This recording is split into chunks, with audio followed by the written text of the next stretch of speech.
everyone, it's Kristen. So I just watched Doctor Strange, the Multiverse of Madness again.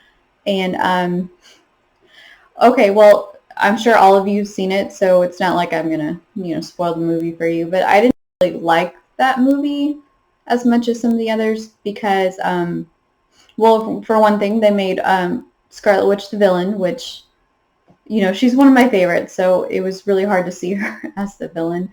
And for another thing, zombies. I just can't deal with zombies. Don't like them. Don't really, like when The Walking Dead was huge, I'm like, nope, I'm not gonna watch it. I refuse. I don't like zombies. I can't deal with them. I was surprised, however, to see a character in the scenes at Carmitage that I honestly really never expected to see. Rintrah, and this is him right here. He's from a planet, and his entire race is green-skinned minotaurs.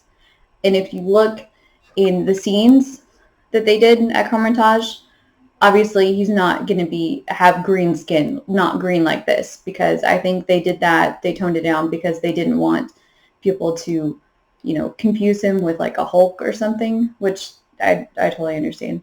But he wasn't in the comic book universe very long. Like, he first appeared in about 1980, and this is, of course, you can see 1993 because this is 30 years of Avengers. Anyway, so I just pulled out one issue to show you guys. This is actually an issue where he dies, which is sad, but it's actually pretty important in the scheme of things. And let me just explain. Like, Doctor Strange first met Rintrah when he took his cloak of levitation to Interman. And, I wish that there was like a Marvel pronunciation guide on some of these names, because I don't know if I'm pronouncing it right. I probably am not. If anyone wants to get on that, hey, I would be your first subscriber, because some of these names, I'm like reading them, I'm like, obviously they made this name up, so I don't know if I'm pronouncing it right, but I think I am. Anyway, Inthermon the Weaver, and he noticed Rintrah's potential for the mystic arts, and so he took him as an apprentice. And so once he was done with the cloak, he told Rintrah to take it back to Doctor Strange. And their first meeting, Doctor Strange has just been wounded by an alien mystic, so his astral projection self leaves his body and actually merges with Rintrah's, and kind of like as a defense mechanism. And of course, everything turns out fine and everything's good, but Doctor Strange didn't want to take Rintrah on as a mentor or as a mentee, because well, that's an awkward first meeting. The first time you meet, you end up sharing a body basically with someone you don't know. It's a stranger. So he eventually does. And so in this issue, we find him at the Sanctum Sanctorum of Doctor Strange, and Wong is there. And Rintrah's like, I've been studying really hard, and I just feel like I need to walk. I need to get some air. And Wong mentions the Defenders. He says the Master has still not returned yet with the Defenders.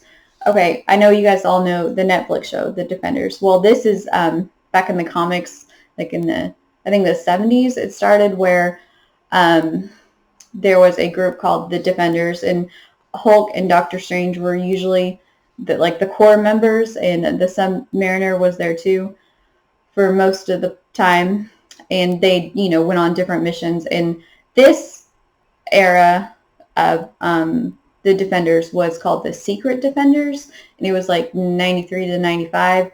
And Doctor Strange, like, purposely chose different members for their skills for different missions. Like it was different teams basically all the time. Like you saw different characters. And then they did like a New Defenders, which Beast was in. That's how I know about that, because of course X-Men. Anything to do with X-Men, I'm like, ooh, it makes me excited. Anyway, so Rintrah, his powers are, he can astral project, create shields. He can actually see the strings of life. I think that's what they're calling it. And it, like, by touching it, he knows the history of it.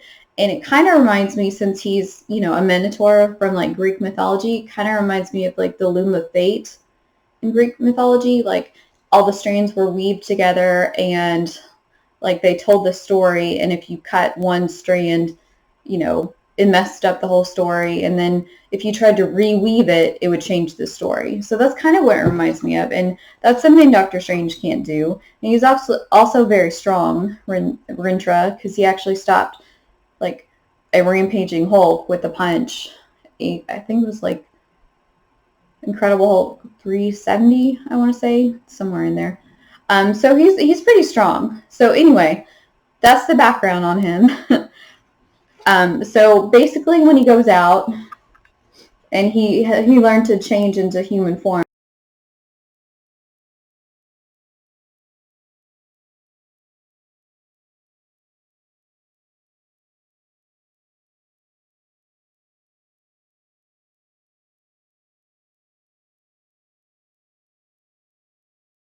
Free Part, of course, was star movie. Falcon, the African Queen, Casablanca. Here's looking at you. Even if you haven't seen that movie, you know that line. And one of my favorites, Sabrina. Oh, that's such a good movie with Audrey Hepburn. I mean, I love old movies, and that's definitely one of my favorites. Anyway, so he's out, and these kids approach him with a pamphlet, like, like tired, discouraged, do you feel like alone? You can be saved. So he's like, well, that sounds like a cult, which it does. But he reads in there, and they talk about this artifact that has like saved people. And so he's like, well, they mentioned this artifact, so maybe I should check that out. That's something Doctor Strange might want to know about. So he goes into this basically derelict church, and the leader, the priest type guy, introduces Calaxis. Again, don't know if I'm pronouncing that right because there's no pronunciation guide, so I could be wrong. But so she actually, it's funny because she only appears in this one issue. So you know how much of a threat or bad guy she is. So here she is, and she has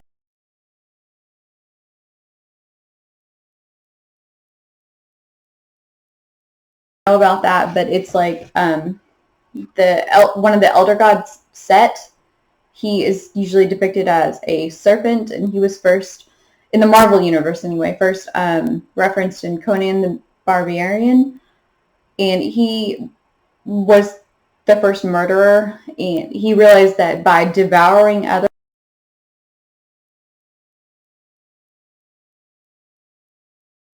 he escaped to like a pocket dimension because Ra, the goddess, the sun, was after him and was going to, destroy him because he had destroyed so many others and was still trying to. So anyway, whoever wears this crown can influence people because of Set's powers. Like he can influence people through the serpent's crown. So she is calling on Tartessus, which is like apparently a daughter of Set, and she's calling, her to come forth and, and bless them and stuff like that. We want to bask in your presence. And so Rintrah decides he's going to play a trick on him, and he's like, who dares summon me? Because nobody really knows who Tartessus is, and, it's not like she has been summoned. So Calaxis is like, what the heck? What's going on? you know. And then basically all the people that were in the church were in a trance, and him popping out and her going, what the heck, breaks that trance. So she uses the artifact, and she says just, a couple pages ago that she was a archaeology student on a dig in Spain when she uncovered this artifact, and she was searching for the meaning to her life, and she found this artifact, and that's how she got hooked up with all of this occult stuff. And so she opens the portal, and you see Tartessus start to come out, and she's hungry. And she goes for Rintrah, because of course, he's, giving off magical energy. And then Calaxis is like, wait, I sense something else. He's connected to some kind of presence. You shouldn't eat him. I have a better idea. Let's use him to lure this other presence here. And of course, they're talking about Doctor Strange, because Doctor Strange would be, of course, much more of a meal for Tartessus than just Rintrah. So Doctor Strange hears this protest outside of his mansion, and he's like, well, what's going on? And they're talking about, get rid of the horned devil. We've captured him. We need to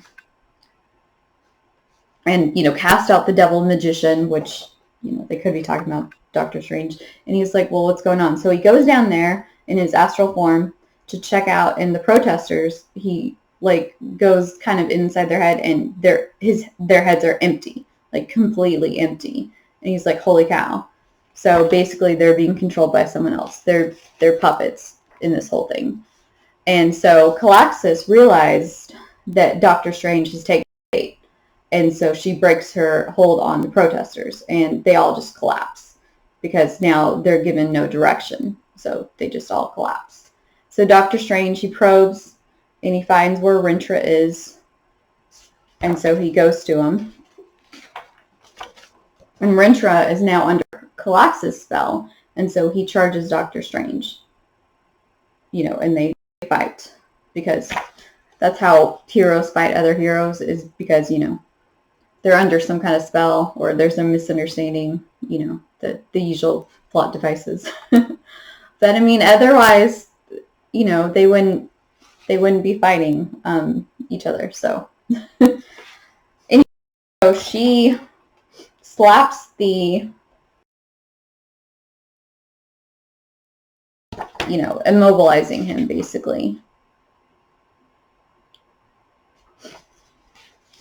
And Tartessus is happy, because she's like, wow, this is definitely a better meal for me than the other guy, Rintrah. So she grabs Doctor Strange,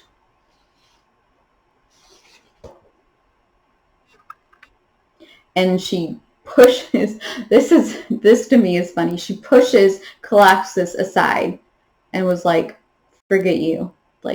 You don't matter. And Calaxis has a fit. She's like, you can't do this to me. I'm the one who opened the portal. I rescued you from death. I fed you. Where's, this freedom you promised me? Where's this everlasting life? And, you can't abandon me. And so the moral of that story is, everyone should know that by now. Do not make a deal with a demon or a god or whatever more powerful being than yourself, because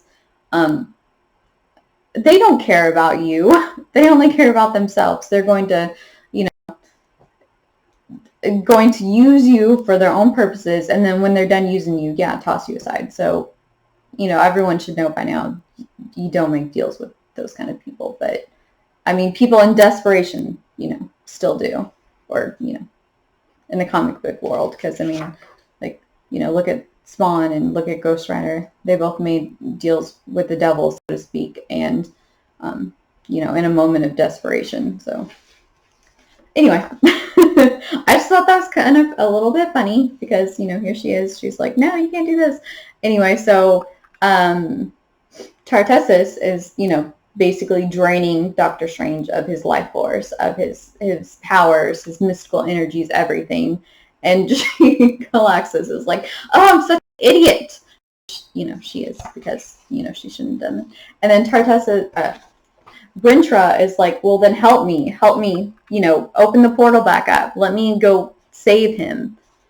And so she does.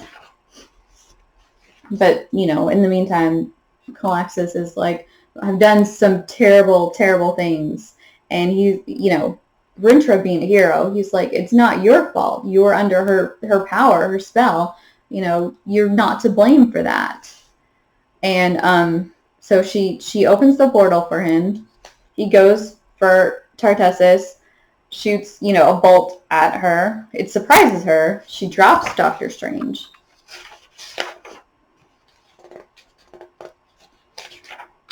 He throws Doctor Strange through the portal and then shoots another bolt at Tartessus and escapes. And he's like, Galaxis, you know, close the portal. And she's like, okay. And so here comes the sad part, I will say. He's like, this artifact is too powerful. This is the only connection that Tartessus has to our world, so we need to destroy it. And so he gets ready, you know, to destroy it using his strength. And Doctor Strange is like, wait, don't. It could be, and he's saying, booby trap. It's too late. Rintrah is basically, he died. Because this artifact, like, basically sucked his soul. And, he died. But what is interesting to me is that actually he comes back later that he didn't actually die. Doctor Strange placed him in a different dimension so that he wouldn't die. Yeah, and that's why you see him, like, in the Doctor Strange Academy, why you see Rintrah, let's not use that image because that's so sad, teaching at the Strange Academy, and he teaches math, which is interesting, and the principles of and geometry and algebra, and applying that to the mystical arts, which is kind of cool because, like, if you remember in the movies, Spider-Man defeated Strange in a way using math. So, I mean, you know, that's kind of cool that ties in. But anyway, I mean, I know that was interesting, but I thought it was interesting because see this lesser character who was only around for basically about 13 years to appear in a major Marvel production. Granted, he only had a cameo, like a very slight part. I mean, if you know to look for him, you notice him because it's a Minotaur, but you wouldn't know who he was. So I just thought that was really interesting that I watched it again and there he was. So anyway, I hope you enjoyed that video. I hope you enjoyed learning a little bit more about him, and I just found it interesting that, like, because I kind of forgot that, oh yeah, they killed him off, and all of a sudden, you know, he's back because the Strange Academy. So it's interesting how, and basically Galaxis, and Tartessus, the villains. To my knowledge, I don't think they ever appear in another comic book. So that to me is interesting too, how, of course, they need these lesser known characters sometimes to stories along, but yet not every character is going to be like a repeating character, like a standout character. So I just thought that was interesting, and I hope you join me for the next video. Until then, bye.